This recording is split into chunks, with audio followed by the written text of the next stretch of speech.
everyone. So today we are going to start our chapter of physics, first chapter of physics class 9th, which is motion. सो आज हम motion start करने वाले हैं. Motion physics का chapter है, आपके class 9th का first chapter है फिज़िक्स में. तो सबसे पहले देखते हैं मोशन होता क्या है. तो मोशन मतलब तो आपको ऑलरेडी पता ही होगा. मोशन जो वो होता है जब हमारा मूवमेंट हो सकता है अपने हैंड्स का.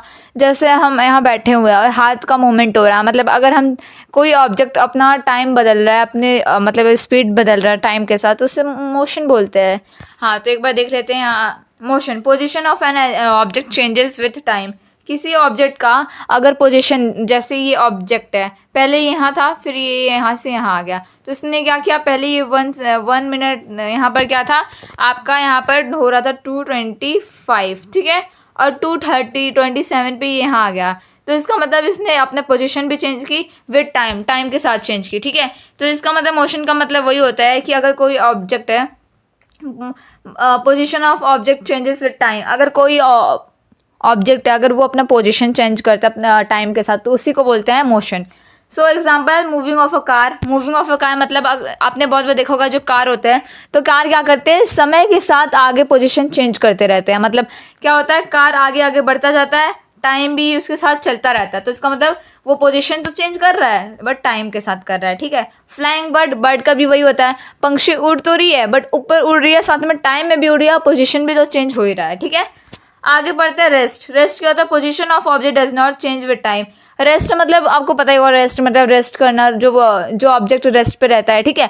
इसका मतलब होता है पोजीशन ऑफ किसी ऑब्जेक्ट का पोजीशन जब चेंज नहीं करता है. अगर एक ऑब्जेक्ट यहाँ पर रखा हुआ है, ये कब से यहाँ पर रखा हो, कभी से यहाँ पर रखा हुआ है, अगर हम इसे 5 सेकंड बाद देखें, 5 मिनट, 1 घंटे के बाद देखें, तभी भी ऑब्जेक्ट यहीं पे यहीं रखा गया है, इसने अपना खुद को चेंज नहीं किया. अगर खुद को चेंज किया होता तो मोशन होता, बट इसने तो चेंज नहीं किया. तो इसका मतलब ना तो पोजीशन चेंज हुई है, और टाइम तो इसके साथ, अगर चेंज होता तो टाइम भी तो इसके साथ चेंज होता है ना, पोजीशन के साथ. टाइम तो चेंज हुआ है, लेकिन यहाँ पर क्या ऑब्जेक्ट चेंज नहीं हुआ है, ठीक है. आगे, पर्सन इज सिटिंग. एग्जाम्पल इसका है, पर्सन इज सिटिंग. अगर कोई एक व्यक्ति एक जगह बैठा है तो कब से वहीं बैठा रहेगा, तो इसका मतलब वो रेस्ट पोजीशन पे है, he is at rest position. अगर ये चीज़ बॉल मूव करने लगेगी तो ये मोशन में आ जाएगा, ठीक है. आगे देखते हैं, मोशन इज रिलेटिव. रिलेटिव मतलब मोशन हो सकता है आपके लिए मोशन. एक एग्जांपल से लेते हैं, जैसे ये बस चल रहा है, ठीक है.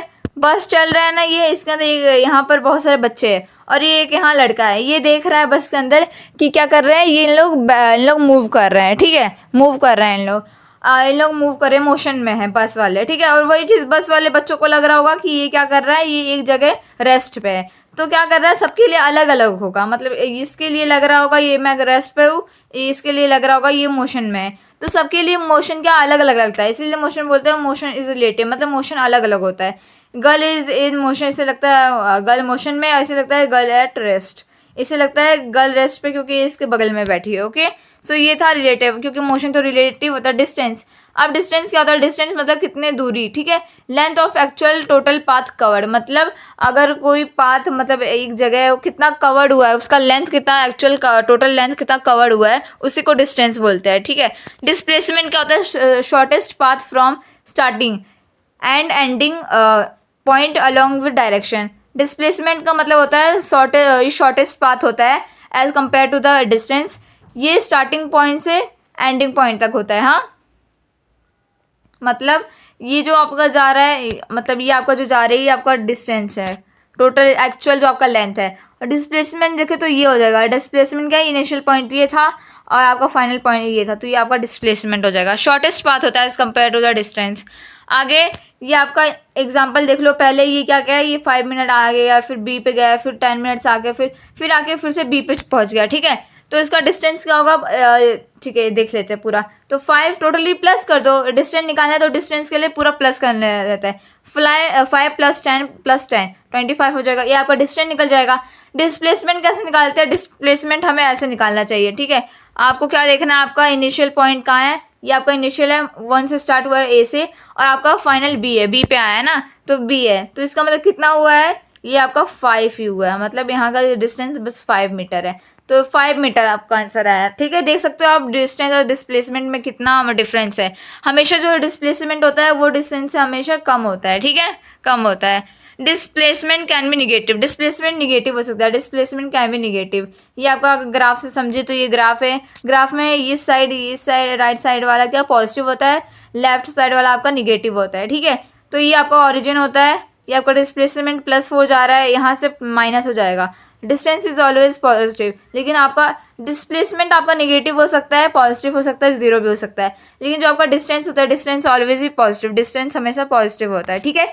डिस्प्लेसमेंट कैन बी जीरो, अभी मैंने बताया कि ये जीरो हो सकता है आफ्टर बॉडी हैज़ मूव्ड, अगर बॉडी मूव कर रही है तभी भी जीरो हो सकता है। अब इसे एक एग्जांपल से समझते हैं, जैसे एक सर्कल है, सर्कल में क्या करिए, एक पंक्षी उड़ रही है, ठीक है, तो डिस्प्लेसमेंट इसका रेडियस 14 है, ठीक है, रेडियस 14 है। तो अगर हम देखेंगे इसका डिस्टेंस निकालना है तो 2πr से करेंगे, 2 × 22/7 × 14 से करेंगे, ये 1 जा ये 2 जा, उसके 44 88 आपका आ जाएगा, 88 मीटर आपका डिस्टेंस आ जाएगा।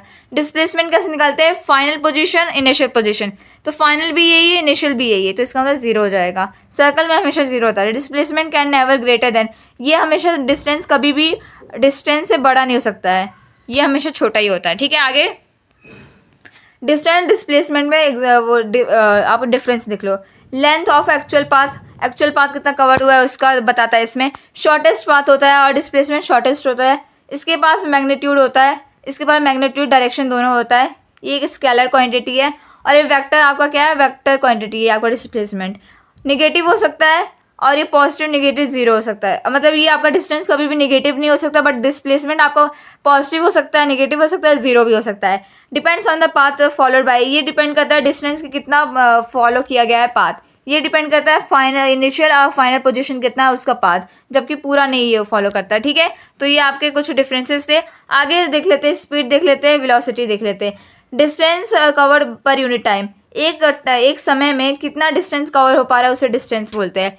डिस्टेंस आप सॉरी स्पीड बोलते हैं। स्पीड आपका एक स्केलर क्वांटिटी है, इसका आपका फॉर्मूला होता है स्पीड का, distance upon time, distance upon time होता है। एसआई यूनिट होता है मीटर पर सेकेंड होता है, ठीक है, ऐसे लिखते हैं। और दूसरा जो यूनिट होता है वो आपका होता है, ज़्यादातर ये यूज़ होता है, ये वाला यूज़ होता है, ये कम यूज़ होता है आपका किलोमीटर पर आवर। वेलोसिटी क्या होता है, ये आपका वेक्टर क्वांटिटी होता है। डिस्प्लेसमेंट पर यूनिट टाइम, मतलब एक यूनिट टाइम में डिस्प्लेसमेंट कितना चेंज हुआ, इसमें डिस्टेंस चेंज होता है। वेलोसिटी का एग्जांपल डिस्प्लेसमेंट अपॉन टाइम, ऐसा यूनिट होता है मीटर पर सेकेंड होता है, और इसका अनदर यूनिट होता है kilometre per hour. Speed with direction is velocity, velocity उसे बोलते हैं जब स्पीड के साथ क्या होता है, डायरेक्शन हो जाता है, उसे बोलते हैं स्पीड के साथ डायरेक्शन होता है, उसे वेलोसिटी बोलते हैं। ये आप अगर ये इससे आप देख सकते हो कि ये रहा आपका स्पीड का एग्जांपल है आपका डिस्टेंस अपॉन टाइम है, और आपका टाइम कितना दिया हुआ है, 10 दिया है, और सॉरी आपका डिस्टेंस इतना दिया है, टाइम इतना दिया है, तो इसे करो तो आपका 5 मीटर पर सेकेंड आ जाएगा। वेलोसिटी 10 करो, 2 करो, और ये आ जाएगा, ठीक है। वही चीज़ अगर इस तरफ जा रही है, ये तो इस तरफ जा रहा है, यहाँ हमें कॉन्सेप्ट लगाना पड़ेगा, इस तरफ जाए तो पॉजिटिव में आएगा, इस तरफ तो निगेटिव में आएगा। डिस्टेंस ये इसका 5 मीटर ही आएगा, इसका आपका -10 आएगा, क्योंकि ये इस तरफ जा रहा है ना। हमारा लेफ्ट साइड क्या होता है हमेशा, अगर आप ग्राफ देखो, इस साइड पॉजिटिव होता है, इस साइड निगेटिव होता है, और ये इस साइड जा रहा है तो इसका निगेटिव होगा, तो -10 अपॉन आपका 2, तो आ जाएगा -5 मीटर पर सेकेंड, ठीक है। एवरेज स्पीड क्या होता है, एवरेज स्पीड होता है कि अगर बहुत सारे स्पीड है और उसका बस एवरेज निकाल के दो तो वहाँ ये लगता है। इसका आपका होता है formula total distance upon total time, और इसका आपका एवरेज वेलोसिटी का होता है total displacement upon total time. Example यहाँ पर दिया हुआ है, अगर 2 स्पीड दिए हुए हैं, 2 टाइम दिए हुए, तो ऐसे करना है। यहाँ पर ये आपका दिया हुआ है 4 + 4 8 होता है, 8 होता है, और आपका 6 + 2 क्या होता है, 8 होता है, तो 1 आ जाएगा आपका, और ये तो 0 ही होता है, ठीक है। आगे स्पीड और वेलोसिटी में भी एक बार डिफरेंस देख लो। स्पीड क्या होता है, डिस्टेंस कवर एक यूनिट टाइम में कितना आपका डिस्टेंस कवर हुआ है। वेलोसिटी में डिस्प्लेसमेंट कितना कवर हुआ है, और इसके पास केवल मैग्नीट्यूड होता है, डायरेक्शन नहीं होता है। वेलोसिटी में दोनों मैग्नीट्यूड विद डायरेक्शन दोनों होता है। स्पीड एक स्केलर क्वांटिटी है और ये एक वेक्टर क्वांटिटी है, और ये कभी भी जीरो नहीं हो सकता। मतलब मैंने बताया ना, स्केलर क्वांटिटी कभी भी जीरो नहीं हो सकता, but vector quantity it can be positive negative zero, जबकि वेलोसिटी क्या है, वेक्टर क्वांटिटी है, तो ये आपका पॉजिटिव निगेटिव जीरो दोनों हो सकता है। आगे एक्सीलरेशन क्या होता है, न्यू टॉपिक। एक्सेलरेशन आपका rate of change of velocity, मतलब कितने वेलोसिटी से, कितने रेट से उसने वेलोसिटी को चेंज किया उसे बोलते हैं, ठीक है। चेंज इन वेलोसिटी मतलब एक टाइम में उसने वेलोसिटी को कैसे चेंज किया। ऐसा यूनिट आपका होता है मीटर पर सेकेंड स्क्वायर होता है, ठीक है। बहुत बच्चे भूल जाते हैं स्क्वायर। ये कि वेक्टर क्वांटिटी है तो ऑफकोर्स ये क्या हो सकता है, ये आपका पॉजिटिव भी हो सकता है, नेगेटिव भी हो सकता है और जीरो भी हो सकता है, ठीक है। इसका फॉर्मूला ये होता है A equals to V minus U upon T. इसका मतलब क्या होता है, यहाँ पर v का मतलब होता है फाइनल वेलोसिटी, u का मतलब इनिशियल वेलोसिटी, टाइम का t का मतलब टाइम टेकन। सो आपका एक्सेलरेशन का आपका जो फॉर्मूला हो जाता है वो होता है आपका final velocity minus initial velocity upon time, ठीक है। एक्सेलरेशन इज पॉजिटिव, ये पॉजिटिव होता है, acceleration positive in the direction of, ये हमेशा पॉजिटिव हो सकता है, speed increases. Acceleration is negative if opposite of direction, अगर आपका जो ये नेगेटिव भी हो सकता है एक्सेलरेशन, जब इस पर क्या अपोजिट डायरेक्शन से वेलोसिटी लगेगी तो स्पीड का डिक्रीज हो जाएगा। आप देखते हैं यूनिफॉर्म और नॉन यूनिफॉर्म में क्या डिफरेंस है। पहला तो यूनिफॉर्म आपका क्या होता है, जो आपका इक्वल डिस्टेंस के साथ इक्वल इंटरवल टाइम, मतलब एक इक्वल डिस्टेंस कवर कर रहा है हर एक टाइम के साथ। जैसे यहाँ एक कार है, यहाँ कार क्या कर रहा है, कार खुद को चेंज कर रहा है, मतलब स्पीड चेंज कर रहा है, स्पीड सेम है और टाइम सेम है, ठीक है। तो इक्वल डिस्टेंस कवर करता है इक्वल इंटरवल ऑफ टाइम में, ठीक है। स्पीड इज सेम, स्पीड क्या रहता है, सेम रहता है, ऑफकोर्स इक्वल तो सेम रहेगा। एक्सेलरेशन जीरो, क्योंकि कहीं पर स्टॉप नहीं तो जीरो ही रहेगा। Example, a car moving with a constant, constant मतलब एग्जैक्टली उसी डेफिनेट पोजिशन पे, ठीक है। नॉन यूनिफॉर्म मतलब नॉन आ गया तो इसका मतलब अलग होगा। अनइक्वल डिस्टेंस होता है लेकिन इक्वल इंटरवल टाइम, मतलब टाइम उतना ही रहेगा लेकिन उसमें क्या अनइक्वल डिस्टेंस होता है। स्पीड चेंज होता है, एक्सेलरेशन कभी जीरो नहीं होता, और car move with a variable speed से इसका हो जाता है, ठीक है। ये वाला होता है आपका, ये आपका नॉन यूनिफॉर्म, ठीक है। जैसे एग्जांपल में क्या है, एक कार जा रही है, पहले 10 मीटर कवर करिए, 20 मीटर, 30 मिनट, वो भी इतने सेकंड में, बट वही चीज़ 5 सेम है, तो इसे बोलते हैं यूनिफॉर्म और नॉन यूनिफॉर्म।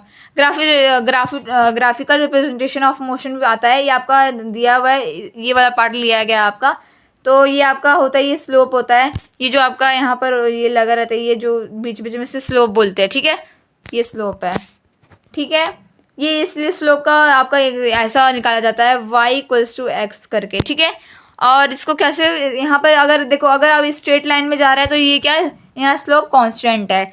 अगर वही चीज़ ऐसे कोई टेढ़ा होकर जा रहा है, वेरिएबल है, मतलब स्पीड चेंज हो रहा है। अगर ऐसे जा रहा है तो मतलब स्ट्रेट है, मतलब आपका स्लोप चेंज है, जीरो हो रहा है, मतलब वो चेंज हो ही नहीं रहा है, ठीक है।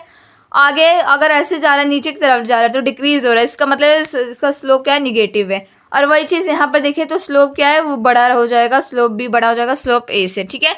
आगे आपका डिस्टेंस टाइम ग्राफ क्या होता है, आपका स्लोप ऐसे निकलता है y इक्वल्स टू एक्स, आपका डिस्टेंस हो जाएगा, टाइम डिस्टेंस टाइम ऐसे निकलता है स्पीड, ठीक है। तो ये आपका हो गया, आपका स्पीड कांस्टेंट होता है, यूनिफॉर्म मोशन होता है, एक्सेलरेशन जीरो होता है। डिस्टेंस का स्पीड वेरिएबल होता है, आपका नॉन यूनिफॉर्म मोशन होता है, एक्सेलरेशन नॉट जीरो होता है। स्पीड जीरो होता है, बॉडी एट रेस्ट होता है। अगर ऐसा हो तो ऑफकोर्स जीरो होगा, ऐसा हो तो इंक्रीज होता है, ठीक है। आगे वेलोसिटी टाइम ग्राफ देखते हैं, स्लोप ऐसे निकालते हैं, ठीक है। तो आपका ऐसा आएगा, अगर ऐसा है तो इसका मतलब ये कांस्टेंट है, यूनिफॉर्म मोशन है, नॉन यूनिफॉर्म मोशन भी हो सकता है। ऐसे तो ऑफकोर्स निगेटिव जा रहा है ना, नीचे की तरफ जा रहा है तो ये डिक्रीज हो रहा है, और स्पीड है डिक्रीजिंग, स्पीड डिक्रीज हो रहा है। और ऐसे जाएगा तो वेरिएबल, मतलब अपना टाइमिंग बदल रहा है, यहाँ कभी 10 हो रहा है, कभी 20 सेकंड, 30 सेकंड में, तो क्या वेरिएबल है, मतलब अलग अलग है, साथ में नॉन यूनिफॉर्म है, नॉन यूनिफॉर्म मोशन भी है। और यहाँ पर अगर स्ट्रेट लाइन में जा रहा है तो स्ट्रेट लाइन में हमेशा जीरो होता है, स्पीड सेम होता है और यूनिफॉर्म मोशन होता है, ठीक है। ये आपका कुछ थे, और ये आपके लास्ट है कि आपका ये आपका A1 है, ये A2 है। एरिया अंडर VT ग्राफ मतलब वेलोसिटी ग्राफ, डिस्टेंस आपका आ जाएगा A1 प्लस A2, क्योंकि ये पूरा है, देखो ऐसे बताएगा, ये पूरा यहाँ पर है, ये पूरा, दोनों को प्लस कर दोगे तो आपको डिस्टेंस मिल जाएगा। डिस्प्लेसमेंट में क्या है, A1 माइनस A2 कर दो तो आपको डिस्प्लेसमेंट मिल जाएगा, ठीक है। आगे इक्वेशन ऑफ मोशन, मोशन के इक्वेशंस भी होते हैं, टोटल 3 इक्वेशंस होते हैं। पहला आपका v equals to u plus AT, दूसरा s equals to UT plus half AT square, तीसरा v इक्वल्स आपका v square equals to u square plus 2s। तो ये आपके लिए बहुत इंपॉर्टेंट है, ये यू हैव टू, ये बहुत इंपॉर्टेंट है, ये आपको सारे क्वेश्चन में अप्लाई करना पड़ेगा, और ये बहुत इंपॉर्टेंट है, आपको तीनों के तीनों क्वेश्चन याद करने पड़ेंगे। v का मतलब होता है फाइनल वेलोसिटी होता है, u का मतलब इनिशियल वेलोसिटी, फाइनल मतलब जहाँ खत्म हो जाता है, इनिशियल जहाँ से स्टार्ट होता है, a का मतलब एक्सेलरेशन होता है, t का मतलब टाइम होता है, s का मतलब डिस्प्लेसमेंट या डिस्टेंस होता है, ठीक है। आगे यूनिफॉर्म सर्कुलर मोशन क्या होता है, सर्कुलर मोशन आपको पता ही होगा, सर्कल में ये क्या होता है, ये पूरा आपका डायमीटर होता है और डायमीटर का जस्ट हाफ आपका रेडियस होता है। Circular motion with constant speed, constant speed में होता है, स्पीड इसका क्या होता है, कांस्टेंट होता है और एक यूनिफॉर्म स्पीड ना करता है, ठीक है। वेलोसिटी चेंज होता है, मैग्नीट्यूड ऑफ वेलोसिटी सेम होता है, डायरेक्शन ऑफ वेलोसिटी चेंज होता है, ठीक है। बार बार वेलोसिटी चेंज कर रहा है क्योंकि अगर कभी यहाँ जा सकता है, कभी यहाँ, कभी यहाँ, कभी यहाँ, तो as you can see speed, ये जो आपका फॉर्मूला है इसका, वो आपका ऐसे कुछ दिया हुआ है आपका, speed v equals to u pi r आपका अपॉन टी, ठीक है। टी का मतलब है यहाँ time for one complete revolution, एक रेवोल्यूशन कंप्लीट होगा तो आपका क्या हो जाएगा, वो टी हो जाएगा, ठीक है, एक रेवोल्यूशन कंप्लीट होने के बाद आपका। फिर अ सैटेलाइट रिवॉल्विंग अराउंड, अगर एक सैटेलाइट अराउंड करता है, क्या मतलब घूमता है सर्कुलर ऑर्बिट में, और एक साइकिल चलाता है कोई सर्कुलर मोशन मतलब सर्कुलर स्पीड से। So that's all for today, आज के लिए आपका इतना ही था। तो ये था आपके पूरे इस चैप्टर में जितने भी आपके कॉन्सेप्ट थे, यही थे आपके जितना भी था। सो आई होप आपको ये चैप्टर अच्छे से समझ में आया होगा। Thank you guys for your attention, that's all for today. अगर आज से आपको इंटरेस्टिंग वीडियो चाहिए, अच्छे से पढ़ना है आपको, so please like and share our channel. Okay, that's all for today, bye.